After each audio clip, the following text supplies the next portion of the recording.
welcome back. Thank you for joining us. And here with Jonathan. We're waiting for Tim to join us. He's asleep, but we did wake him up using a real life telephone, so he's on his way. I've actually found myself in a bit of a fix, Jonathan, and I've got to kind of, I don't know, like stop expanding and wrap up the wars that I've got at the moment, because my home city morale has started to very slightly drop. So 76% on Adana, which is where I've got my port, and it was 78%, and I'm at war with 5 nations, giving me a -10 buff. And so what led me to have a look at it is my next destroyer is going to take 23 hours, and it has been taking 20 hours. So that tiny drop has added 3 hours onto a build, even more.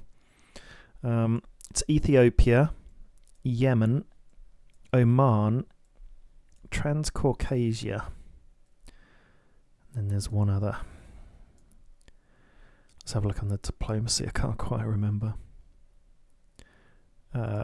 Sort by their relation. Oh yeah, well, it's the Chosen. Can't do anything about them, but can do something about the others. So if you're at war with more than 4 other nations, not including the Chosen, it really starts to affect your morale. So I'm going to have to start building bunkers, but also finishing off the wars that I've got. And if I just take these last 2 cities in the maybe tomorrow in Transcaucasia, then once you've killed all the cities of a country, it doesn't count as a morale debuff against you. I'm not sure if that means you've got to take all of their land as well, or just the cities. So how's your morale and your debuffing? How many nations are you at war with? Oh God, I've kind of lost count, I can have a look if I just go onto the info tab. Uh, Not too many. I've made peace with Mozambique, still at war with the East African Federation. He's sending in a couple of troops at a time to harass me. Sudan still got some provinces. Ethiopia, will cover that a bit more, and Libya. So I'm trying to clean up Libya at the minute. So that is 4 plus the chosen. So uh, not too bad. Could be you're at the worse. limit. I wouldn't recommend doing any more because it will start to affect the morale in your home cities. So start to Yeah, think about maybe having bunkers there. Oh, you've already done it. There you go. You can yeah, probably. yeah. Anticipating an attack from Ethiopia, but he's dead. He's a dead horse now. Yeah, no, very nice. Let's have a look then. So I've if I just quickly cover what I've done, I've landed with the help of my destroyer. There was a troop on there, so I just killed the troop. It took a while, and then walked my infantry in, and then I've sat. Oh, he's healing nicely. My Sheridan tank, just sitting him on there just to hold it, and then I'm taking this mountain range for you, John, so you don't have to go to all that time to just slog through that mountain range, waste the time. You can just move on with your life. I had thought that you might have taken more cities by now, because your main stack. Yeah, I guess you've taken a beating. I thought maybe your main stack you could split off and take at least one other city, if not 2, in Ethiopia. I What's the plan? was kind of expecting some of his troops to come for me, and he did send one artillery. But the main thing for me was like I just want to play it safe and make sure that he's dead. And by sitting on his capital with the troops I've got, there's absolutely no way he can take it back, and it's going to 100% be game over for me because I sat on the Bahir Dar complex before, and then I moved, and then I had to run. So Yeah, this time round, I was going for a different game plan. yeah, good move. I can understand that. And yeah, once you get Ethiopia tied up, um, that'll knock it off my my list of the nations I'm at war with. Next will be Yemen. So I've got my destroyer outside a Yemeni city, and I'm actually chipping away at this infantry. I've landed an infantry already on its shore, and I'm just waiting till that one's dead. I might just wait for midnight to tick over till I take it anyway. Um, there was a reason behind that, but I can't quite remember what it is now. Should I do it? Or should I just Yeah, go for it? I don't know. But anyway, when midnight ticks over, I should be able to release myself from Hala, and I've got 2 troops there, so I can bounce them up the coast to sit on this city to further reinforce it. I guess my thinking is, if I go in now and try and attack that troop, it might damage that infantry, and then if he gets hit by the Chosen, it might not be a good idea. I don't know. We'll see. I've got another destroyer coming. So we are 34 minutes away from the next destroyer, which is nice. I'll send him down to join me other one, because it's taking a bit of a while for just one destroyer to destroy a troop. And I was going to crack into Greece, starting with Heraklion, but I've stopped myself because that's it. I'm in not quicksand, but what's it? Mud up to my knees. Can't move. Can't really declare war on any more nations because it'll affect my morale till I've tied up some of the ones already. So Transcaucasia will be the quickest one to tie up. So I'm just sending a couple of troops over there that were headed for Heraklion. Anyway, what's your game plan, Jonathan? How's it going? Right. So Ethiopia's out of the game now. I'm just kind of regrouping a little bit.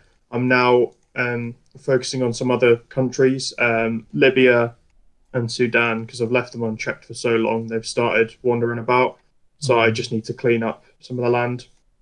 So I've bought some 3 airborne to the Zamia complex, and I'm going to just clean up the rest of those cities. Do the same with Sudan, and then I'll start looking at what moves I can do to help with Europe, and maybe see if East African Federation, how much of a pain he's going to be in, whether I need to take his home cities yet or not. Yeah, it's an interesting one, the European question, and I've had some thoughts actually, because if you think about it, right, there's 2 fairly strong coalitions in Europe now. They're going to clash. They've got to, because we've zoomed in. This is Ukraine. They're right up against the border of the UK and Norway now, and then Poland is right up against the border of Norway, and France is right up against the border of the UK. They're actually spreading into Spain, France. They weren't doing a lot, but they've just started to move, so that'll give them a bit more power, which isn't any good. But we need them to crack into each other, really. And if they crack into each other, they'll make each other weaker, keep each other occupied.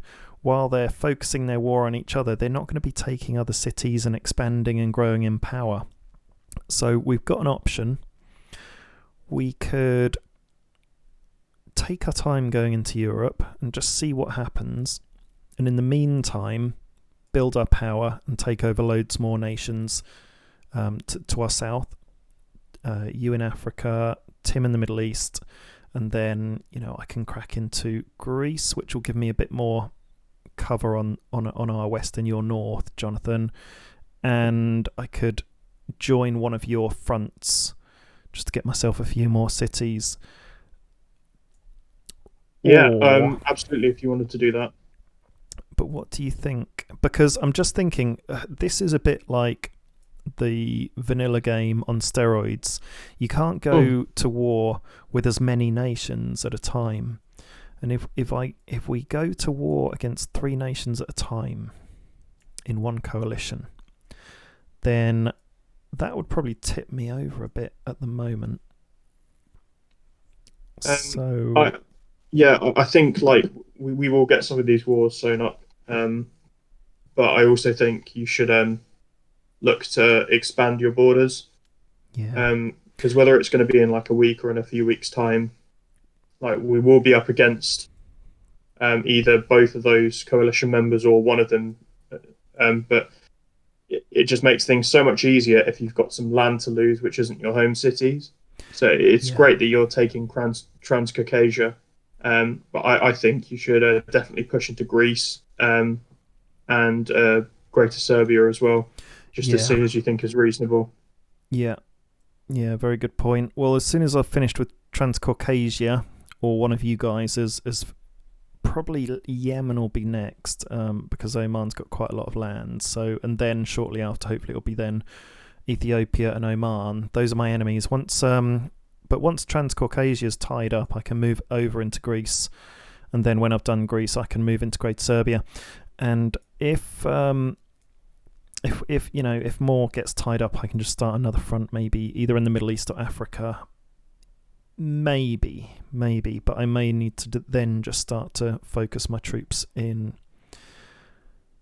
putting up a strong defensive perimeter around Europe. The thing is, the moment I stop expanding and then start focusing on Europe is when my strength gets limited, and it will kind of stall, and then it'll just be the focus on Europe. So yeah, we've got to pick our moment and make sure it's right. Say now, should we hear what he thinks? Yeah. What do you think, Tim?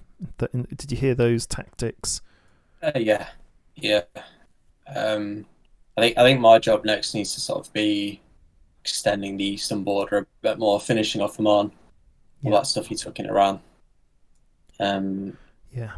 The other countries are particularly active next to us. I suppose Turkmenistan does. He's got quite a few buildings in his cities.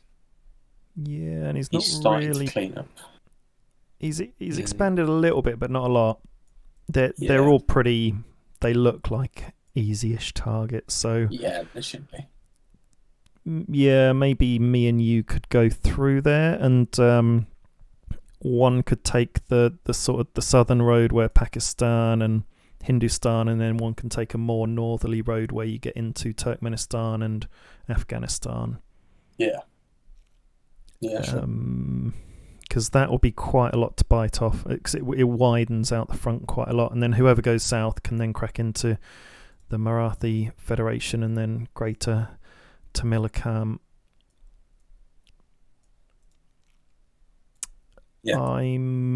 I'm happy to go north because that would extend my border with Ukraine.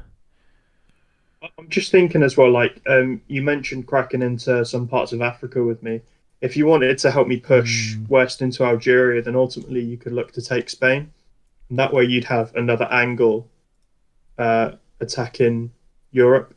And I'm just trying to work out who all the active parties are in here. So we've got Poland, Ukraine, Greater Serbia. What's Italy doing? Italy doesn't seem to be doing anything. Greece seems to be completely inactive. Italy just seems to be sitting there building. So they could have a little untouched army that no one's cracked into yet. That's kind of built up over time. So yeah, we can control the Med, including the countries to the north and the south of it, and just turn out a ton of boats, then that would be really useful for cracking into Europe. Yeah, it would be nice to control the Med, like you say. Definitely the entrance coming into where Spain is, and yeah, that's a good idea. Okay. So I could. The only concern I have about taking Italy is that I would open up a front with France and Poland, and I want to keep a little bit of a buffer zone between us for now, because there's more buffer zone between us and them than there is the coalition to their north. So it just makes it more likely that they're going to clash with that coalition to the north. So if we can get them warring with each other first and then roll up, they'll pay us less attention. You're talking about Norway and Ireland, right? Yeah, Norway and Ireland. They're very close. They're basically joined on all fronts except for one little buffer zone, which is the Baltic states, and it's Baltic states and Belarus. So maybe we need to start a little disinformation campaign, Tim, to see if we can get these two coalitions to go to war with one another.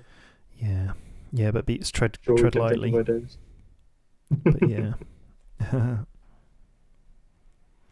I can't imagine it will be long because there's literally two buffer zones between them, which maybe Ukraine's deliberately leaving, but their borders are buffed up against each other, and I don't know if Norway particularly wants to go to war against Russia, because that's just a very long way to try and take land. It's just you'll be there forever, and so yeah, Norway needs to come onto the mainland of Europe, and once they do that, they're a bit more exposed. I'd imagine they're building up possibly more a sea attack and preparing an invasion with UK, because the interesting thing about Norway and UK is that they took over Finland together, so they're working together, which is a good sign that they're going to be quite a strong coalition. He's only got arms industry level 2. Oh, level 4 there. Cool. Looking at Norway, level 3. So he's got a bit of infrastructure. Yeah, he's built up his arms industries quite well and spent quite a lot of resources on it. So he's probably now thinking, right, I need to build the army. But I'm not seeing any decent harbours. So he's probably just going to have corvettes, and he's been looking at his land army. Anyway, what are you guys researching at the moment? Because I've just started researching a tank buster. Tank destroyer. Tank destroyer. I've got a airborne officer on the go. Nice. Oh no, sorry, I'm upgrading my infantry officer. I'll probably, and I'm researching the airborne officer. So that's all I'm doing. Cool. They were cheap. Well, upgrading, I saw that the infantry officer's cheap to upgrade. 600 supplies, 750 specials, and a bit of cash. And normally it would cost like 3 times that amount to upgrade something. And you get a little bit more attack, a little bit more defense, but also what I like is 5 more hit points, so it will last a bit longer. Cause kind of getting beaten up a bit quickly these days. How about you, Tim? Yeah.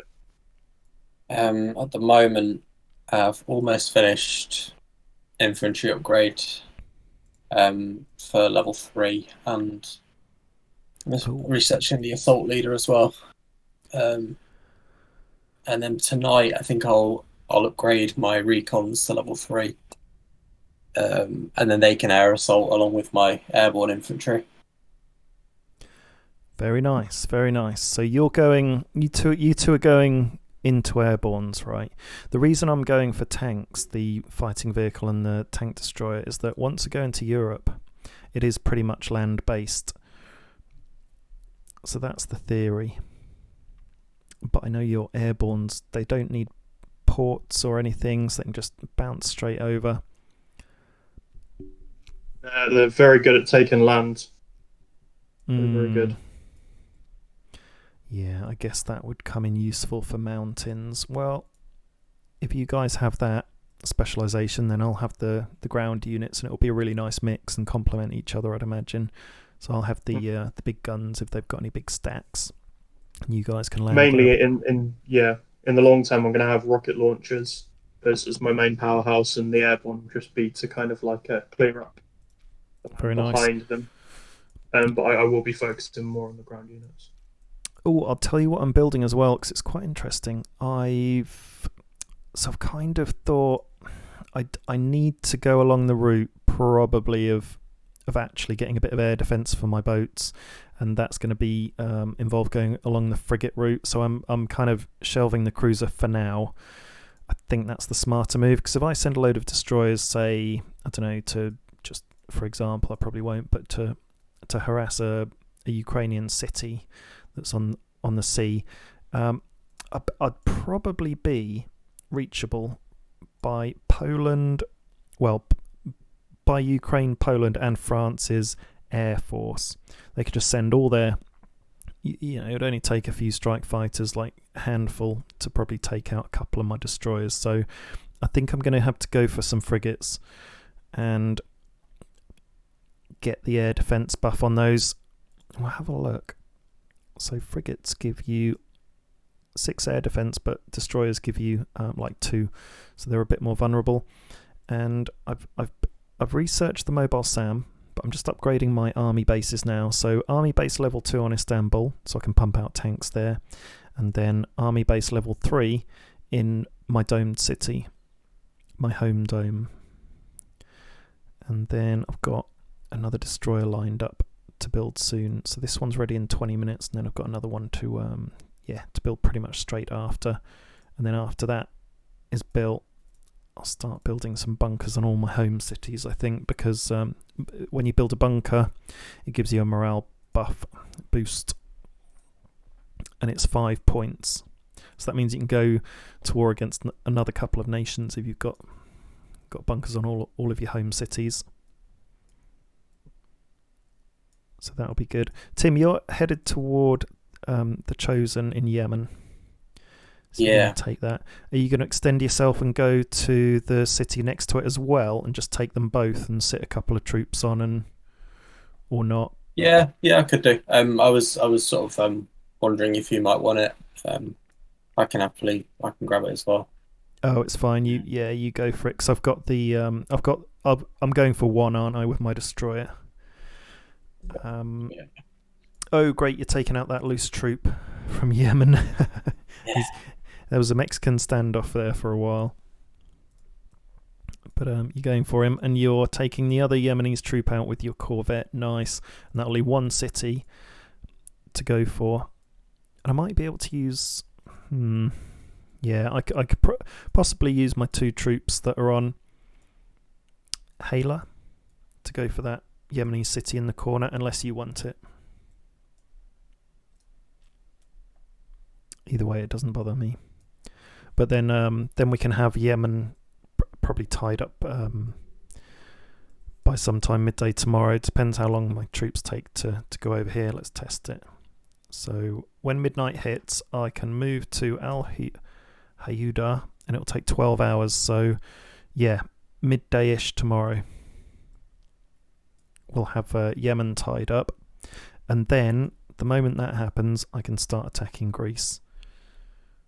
Open up another front, and I've got a couple of troops here I can just peel off. I've got 2 Sheridan tanks now on Istanbul, so it's quite a strong stack if anyone tries to surprise attack me.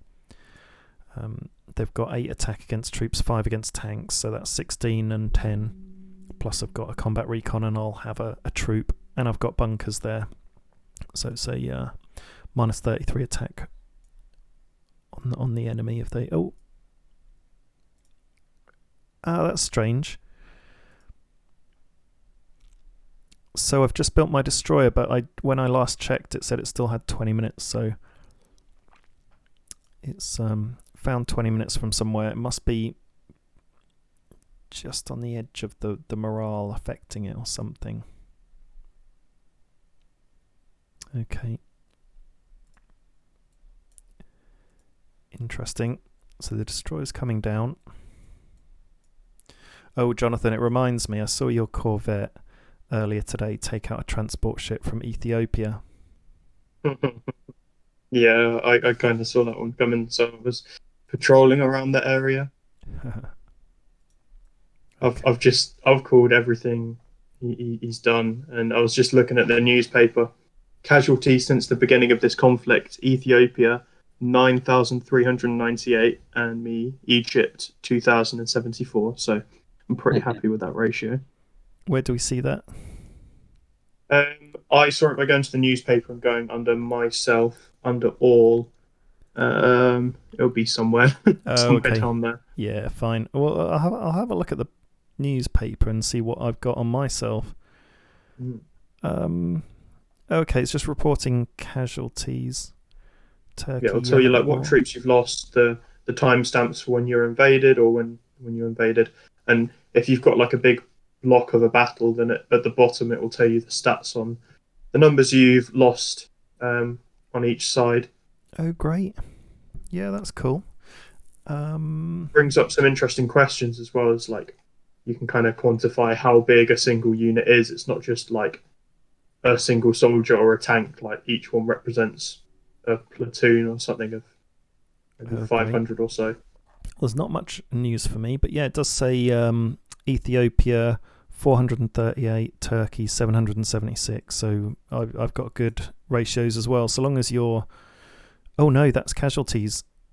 Oh, so I've got more casualties than I did badly against Ethiopia. But oh well. Yeah, your troop sacrificed himself so Tim's corvette could save the day at Djibouti. But ultimately, you did really end up providing such a valuable help in taking that city from them. Yeah, I've done a few supporting roles, so that's been good. And I think I've been involved in a couple of fights where I haven't quite started it, but may have finished it. So all helps, and it's got you two going really nicely. So Tim's done a big one in Oman, and you're going to get your show on the road now. Yeah. And the more powerful you two are, the more powerful we all are together. And that's the most important thing.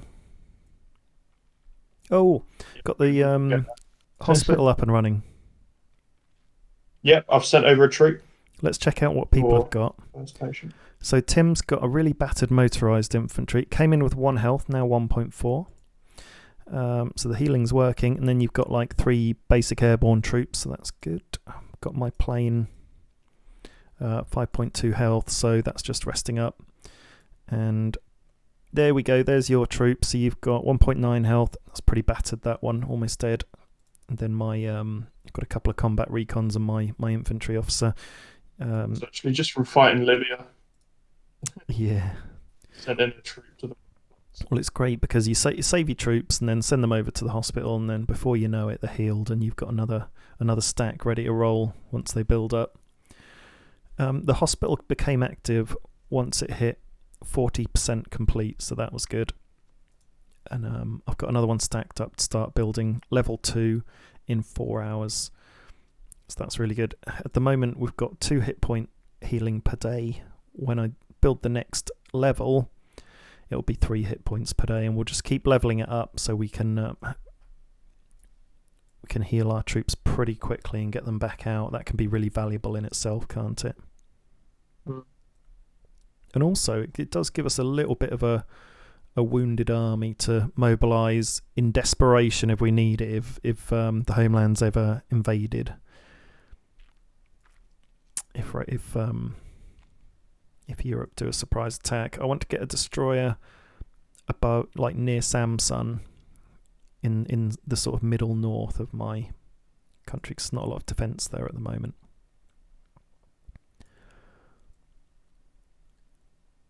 And I'll do that once I've used the boats around Yemen, I think.